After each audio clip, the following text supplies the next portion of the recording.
Muy buenos días a todos. En esta fría mañana, felicitaciones por el Día de la Amistad en esta jornada. Vamos a dar inicio a nuestro tercer encuentro presencial. Seguimos trabajando la temática de la revisión del marco teórico. Espero que hayan podido hacer la tarea de búsqueda de fuentes de información. Y en la clase de hoy nos vamos a dedicar a comentarles un poquitito cuáles son las diferentes maneras en las que podemos realizar citaciones dentro de nuestro trabajo.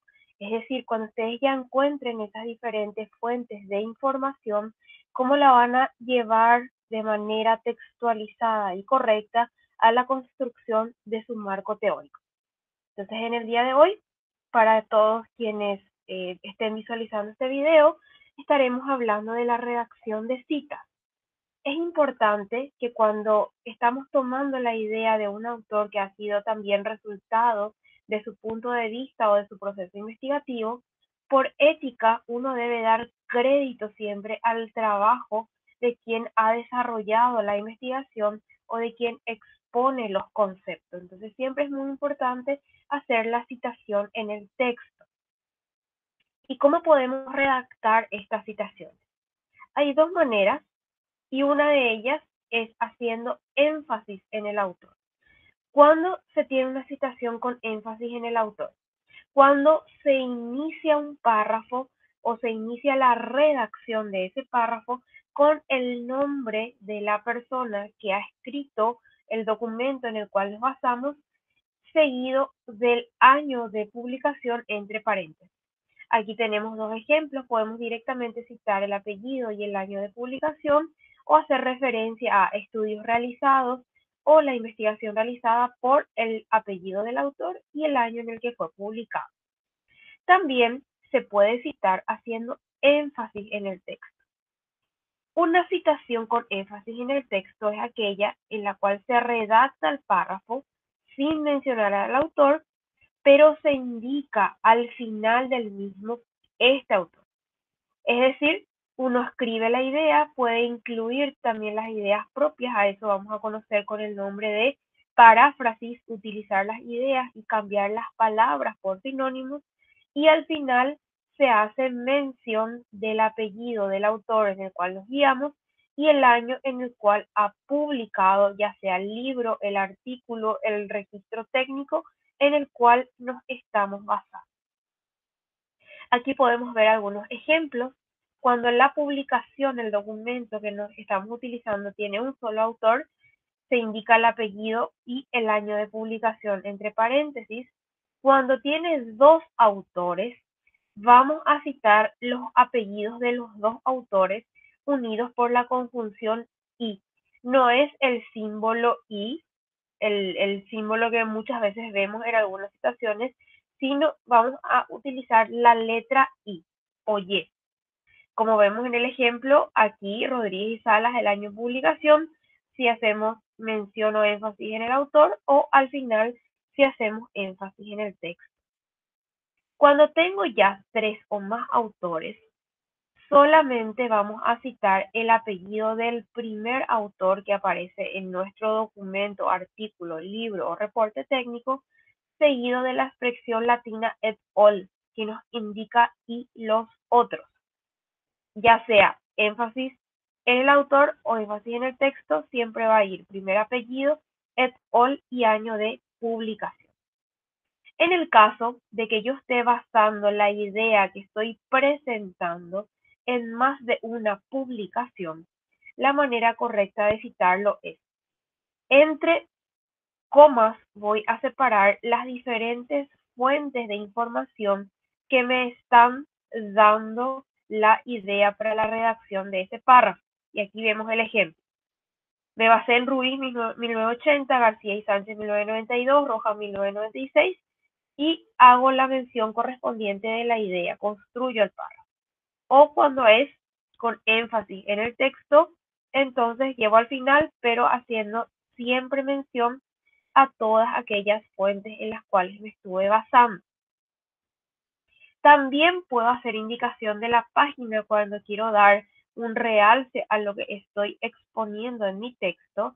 Entonces va el apellido, va el año de publicación, dos puntos y la página en la cual se hace mención a la información. Esto se utiliza mucho cuando voy a citar una fórmula o voy a citar una reglamentación en la cual necesito la especificidad de la página del documento en el cual yo me estuve basando. Cuando la publicación es anónima, porque hay veces que encontramos, sobre todo en Internet, algún blog o alguna página que no tiene un autor de referencia, la primera sugerencia sería no utilizarlo, utilizar solamente aquellos que tienen autores registrados, es decir, autores que llevan el crédito de los escritos.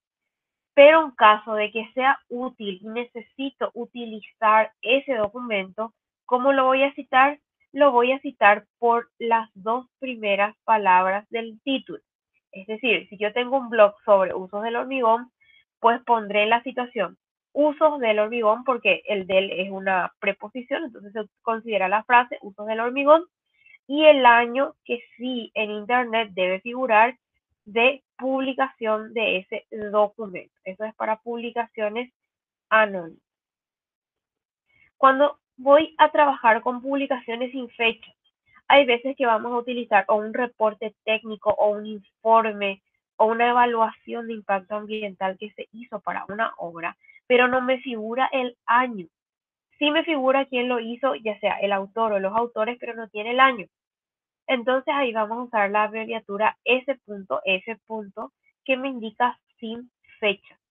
Podemos decir, Vargas sin fecha mediante ensayos de laboratorio comprobó y hacemos mención al documento con la salvedad de que no tiene una fecha de publicación.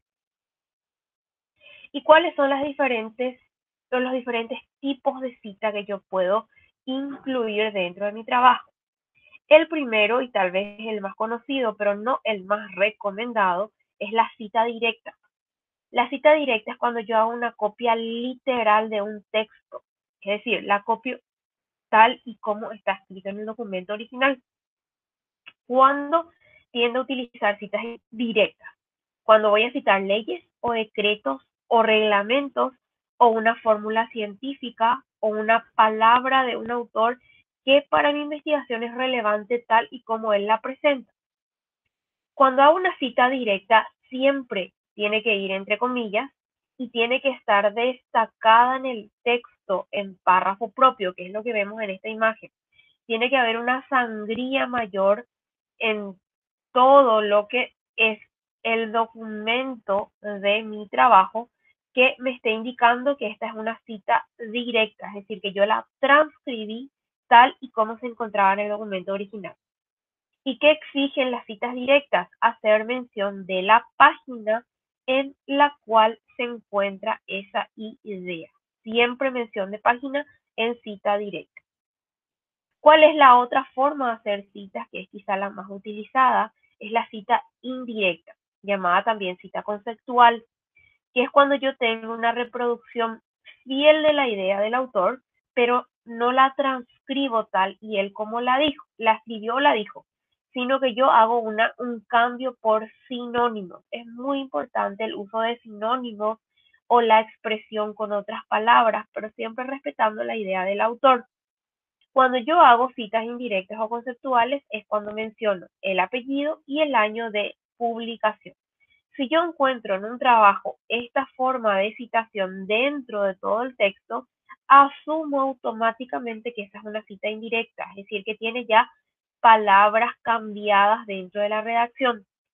Si paso el documento por un detector de plagio y me dice que yo transcribí tal y cual ha escrito el profesor o ha escrito el investigador original, eso me detecta como plagio. Entonces siempre es importante hacer ese cambio de palabras y el cambio de la expresión cuando estoy trabajando en una cita indirecta.